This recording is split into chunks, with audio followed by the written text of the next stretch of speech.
कल्याण महापालिकेच्या समाज कल्याण विभागामार्फत दिव्यांग व्यक्तींना प्रेरणा देण्यासाठी क्रीडा स्पर्धांचे आयोजन करण्यात आले होते। या स्पर्धांचे उद्घाटन महापालिका आयुक्त डॉक्टर इंदुराणी जाखड यांनी नानासाहेब फडके क्रीडा संकुल, लाल चौक, कल्याण येथे केले। यावेळी त्या म्हणाल्या, दिव्यांग व्यक्तींना योग्य संधी मिळाल्यास ते प्रत्येक क्षेत्रात अधिक यशस्वी होऊ शकतात।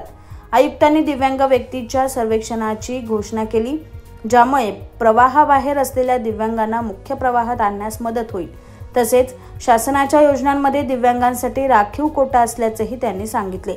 स्पर्धेत महापालिका आयुक्तांनी स्वतः अंध दिव्यांग महिलेबरोबर बुद्धिबळ खेळून कौशल्याचे कौतुक केले।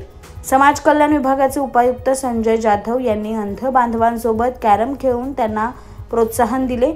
आयुक्तांनी सांगितले, महापालिकेने दिव्यांग व्यक्तीसाठी विविध योजनांद्वारे सोयी सुविधा पुरवण्यात येत आहे आणि भविष्यात त्यांना अधिक चांगल्या सुविधा मिळवून देण्यासाठी प्रशासन कटिबद्ध आहे।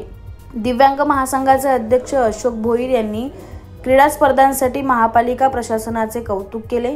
या स्पर्धांमध्ये बुद्धिबळ, कॅरम, गोळाफेक, नेमबाजी, व्हीलचेअर स्पर्धा आणि धावण्यासारख्या विविध खेळांचा समावेश होता।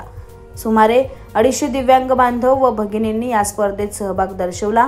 कार्यक्रमाला माजी नगरसेवक मोहन उगले, क प्रभागाचे सहाय्यक आयुक्त धनंजय थोरात आणि समाज विकास अधिकारी प्रशांत गवानकर यांच्यासह अनेक मान्यवर उपस्थित होते।